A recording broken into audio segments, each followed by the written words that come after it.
You'd be forgiven if the current political tempest has left you feeling adrift in a storm, as the collapse of the bipartisan border deal sent seismic shocks through the very corridors of power. Republicans and Democrats engaged in a high stakes dance, not just strategizing on Ukraine, Israel, and border security, but for the very soul of governance. Amidst this cloak and dagger political drama, House Democrats and some Republicans are crafting fallback plans to force a vote on Ukraine aid. A special rule, a parliamentary chess move, is in the works, potentially circumventing Speaker Mike Johnson. As the U.S. government flirts with the precipice of a possible shutdown yet again, House Financial Services Chairman Patrick McHenry ominously hints at a 50-50 chance that there's going to be a government shutdown. The looming threat of a procedural nuclear war over funding for Ukraine adds fuel to the potential showdown. In the midst of this political maelstrom, the GOP finds itself at a crossroads with internal strife reaching a crescendo. Echoing Senator Josh Hawley's biting words, I just don't think the last 3 months could have been handled any worse. The party grapples with existential questions. Its unity is tested on critical issues that threaten to fracture its very foundation. On the global stage, a somber note echoes with the tragic demise of Russian opposition leader Alexei Navalny, who challenged the Kremlin's corruption. Navalny's death reverberates across the geopolitical landscape. In response, the Biden administration makes a bold move, unveiling a major sanctions package aimed at Moscow, intensifying the world's collective gaze. Meanwhile, as the storm brews, Ukraine is back on the defensive against Russia in a 2-year-old war, hindered by low ammunition supplies and a shortage of personnel. President Zelensky addressed the Munich Security Conference, cautioning allies about an artificial deficit of arms, risking Russia breathing space. The need for artillery and long-range weapons becomes glaringly apparent. Yet amidst these tumultuous events, Alabama takes center stage once again, embroiled in controversy as the state's largest hospital halts in vitro fertilization, with other hospitals following in suit. An Alabama Supreme Court ruling deeming embryos as children has sent shockwaves nationwide, impacting the very pursuit of parenthood and placing physicians on the precipice of prosecution. Joining me today is former Senator Doug Jones of Alabama, a bipartisan force who represented the state from 2018 to 2021. His storied tenure on committees ranging from banking to homeland security, and his recognition as one of the Senate's most bipartisan members, paints a picture of a leader who listens and refrains from contempt, as noted by conservative thinker Arthur Brooks. Senator Jones, thank you for coming back on the political mic. It's always great to be with you, Mike. Thanks for having me. Senator Jones, the recent Alabama Supreme Court ruling has declared that frozen embryos can be considered children under state law. How do you foresee this decision impacting fertility treatments and the practice of in vitro fertilization, IVF, in the state of Alabama? And how do you think it raises constitutional questions? Well, Mike, it's already affecting it dramatically. We have 6 clinics in the state. 3 have now paused all work, including for families. And remember, IVF is a pro-family procedure, and it is rigorous. It is expensive. It requires a lot of time, effort, and pain to some extent. And it's been paused in the middle of these treatments for some families.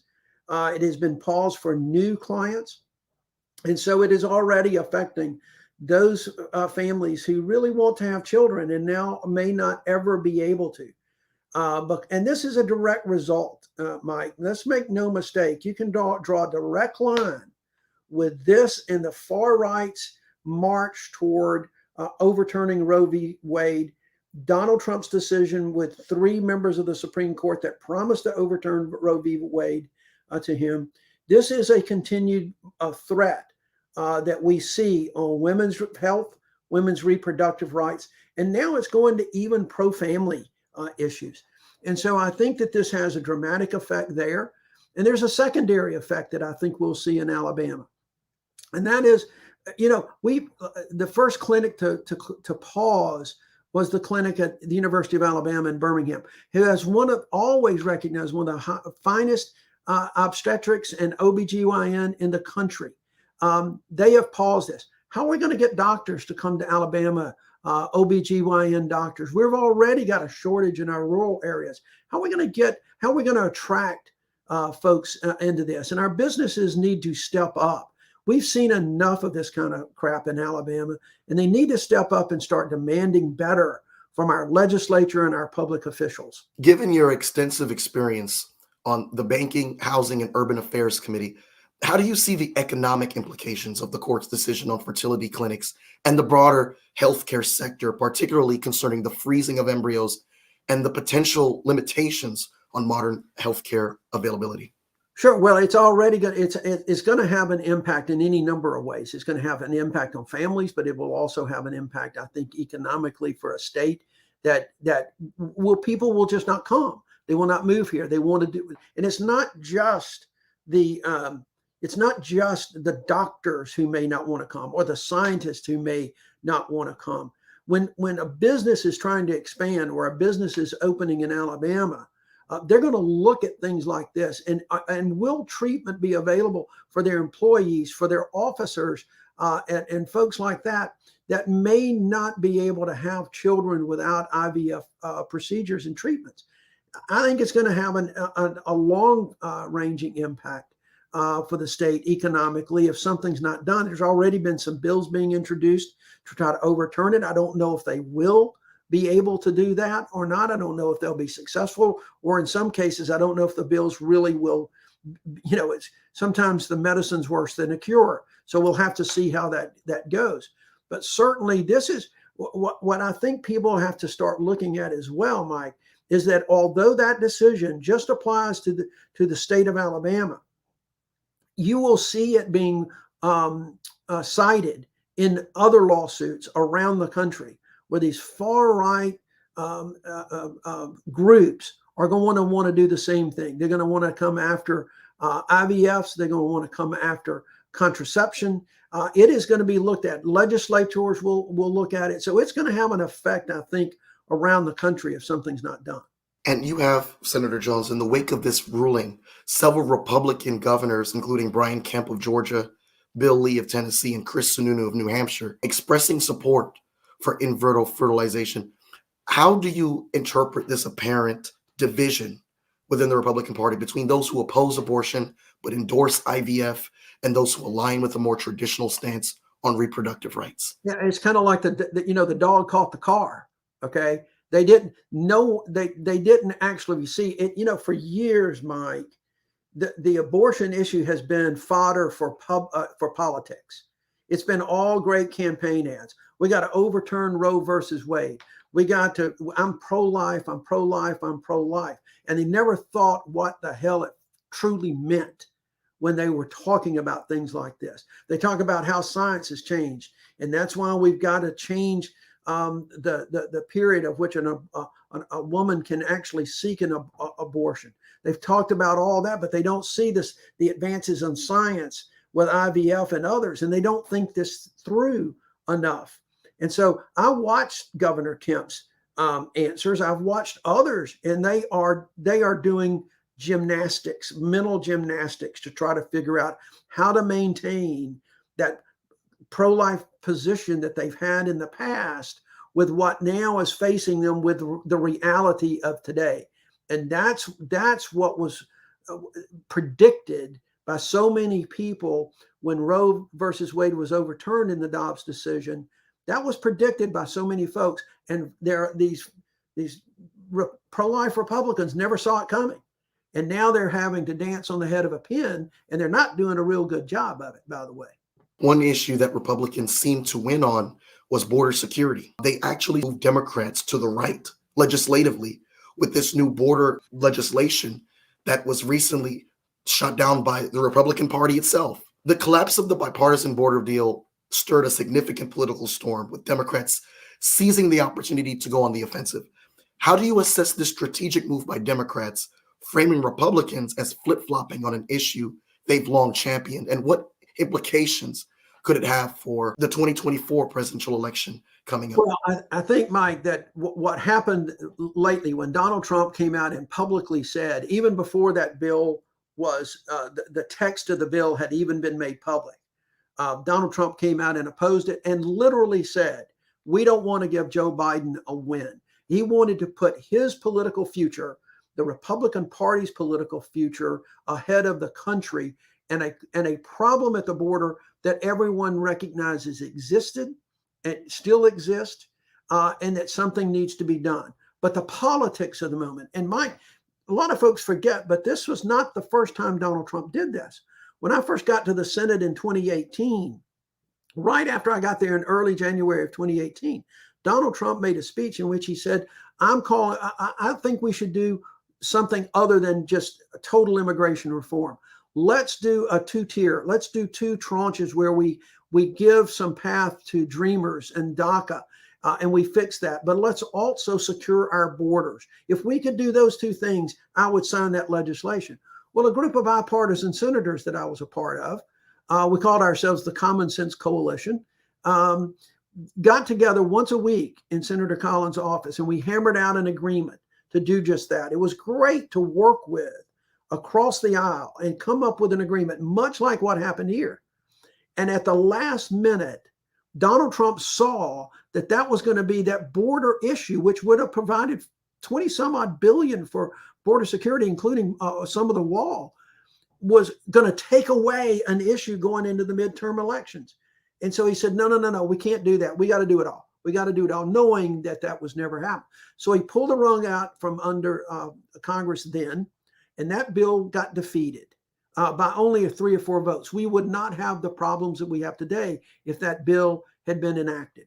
And so they're just being true to form. They don't care. Donald Trump does not care one thing about what's happening at the border. He does not care what's happening with people once they come in. All he cares about is a political issue for himself. And he did not want to give a win. He did not want to put the country first and do this. And even though he could have potentially claimed some credit for it, didn't want to do that. So I think Democrats now have something that they can run on. The president is having to try to do some stuff unilaterally, which I'm assuming that they're researching that he can do legally. This should have been Congress. The Congress of the United States should have stepped up.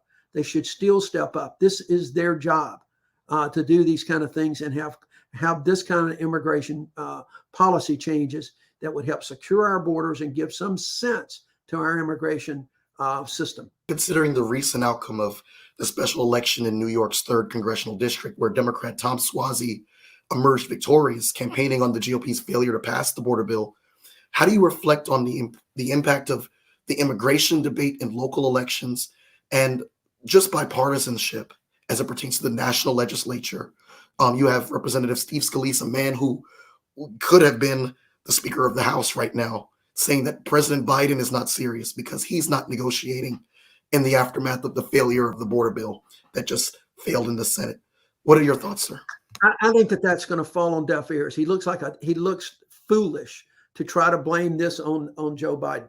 The senators picked James Lankford from Oklahoma, staunchly conservative, a man of faith, a wonderful guy, a wonderful senator who is a true conservative in the truest sense of the word. And he negotiated this in faith because he believes that there is a problem, but he also understands there's a humanitarian aspect of this. And they threw him under the bus. James Lankford would have been the last person that should have been thrown under the bus on an issue like this. And so they can do all this, they can, Scalise and Johnson and all these folks can say all this stuff that they want to right now.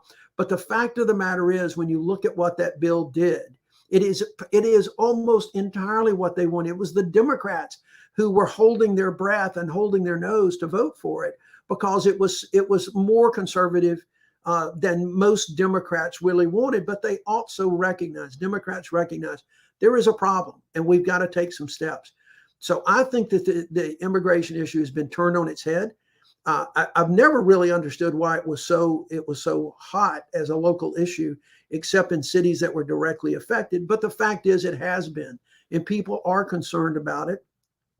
Democrats have something to run on. They've got something that they can constantly. If I was Chuck Schumer today, I would try to put that bill on the floor of the U.S. Senate every week.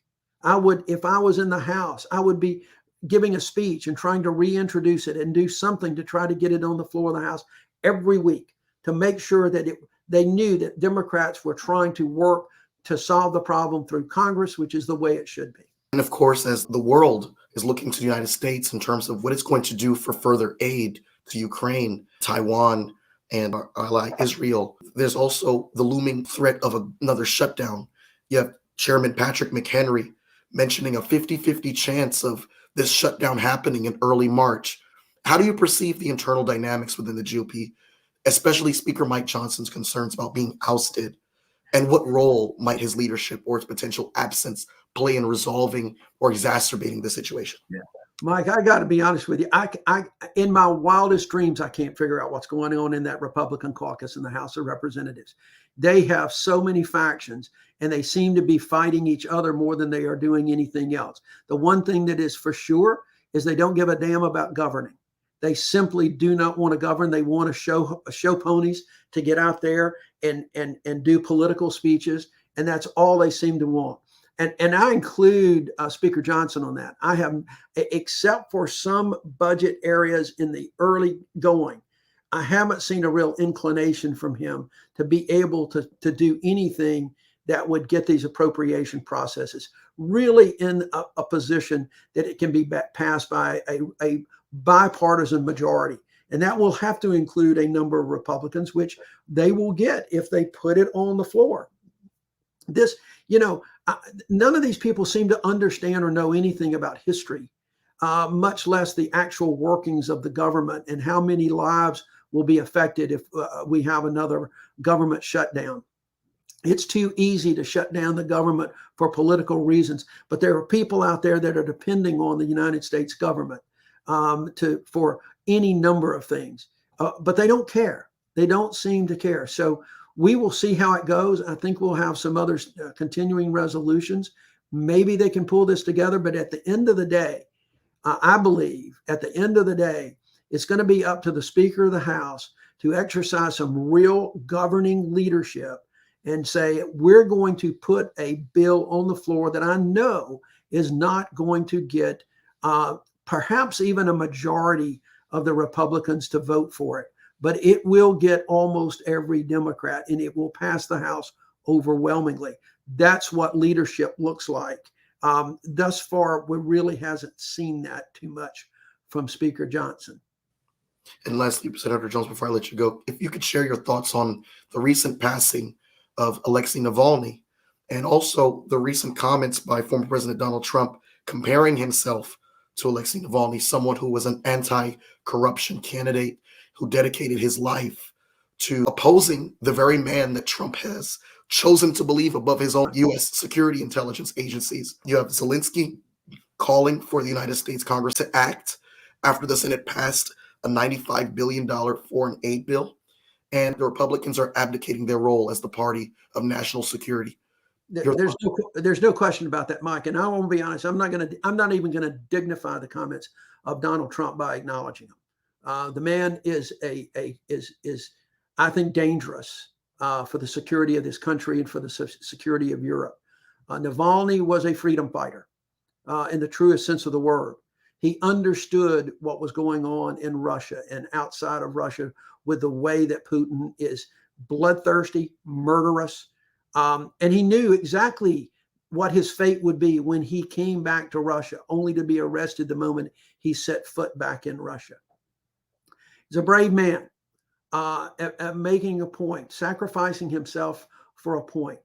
And the fact that we are not acknowledging, and the fact that you've got people like Senator Tuberville from Alabama and Marjorie Taylor Greene in the House, who are kind of the chairman of the pro-Russia, pro-Putin caucus. They don't understand our history of the world, and they don't understand what happened. And the fact that if they give, and the United States gives Ukraine to Russia, the next step will be Poland. It will be in Eastern Europe. It is going to be in those countries that we have a treaty to protect. And that threatens the security, not just of our European allies, it threatens the security of the United States of America. And they are, again, playing to political reasons. And that's why I believe that a Trump presidency is so dangerous for this country and for the safety of the world.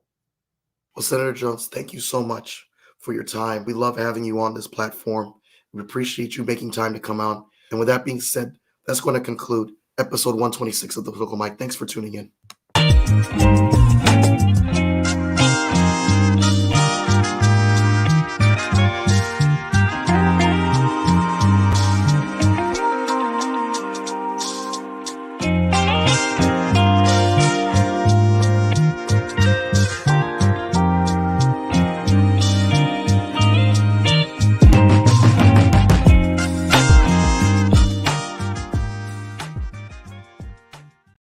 Hi, it's Mike Taylor, the host of the Political Mic podcast. If you like what you heard tonight, I want to invite you to subscribe to our YouTube channel. I also want to ask you to please follow along on Spotify, Apple Podcasts, Google Podcasts, iHeartRadio, TuneIn, and Amazon Music. You can also follow along and keep up with the conversation through our Telegram channel. Follow us on Twitter at @ThePolyMic, and follow us on Instagram. Thank you so much, and no matter what part of the political spectrum that you fall on, I want to encourage you to stay engaged, stay a part of the conversation, and stay informed. Thank you.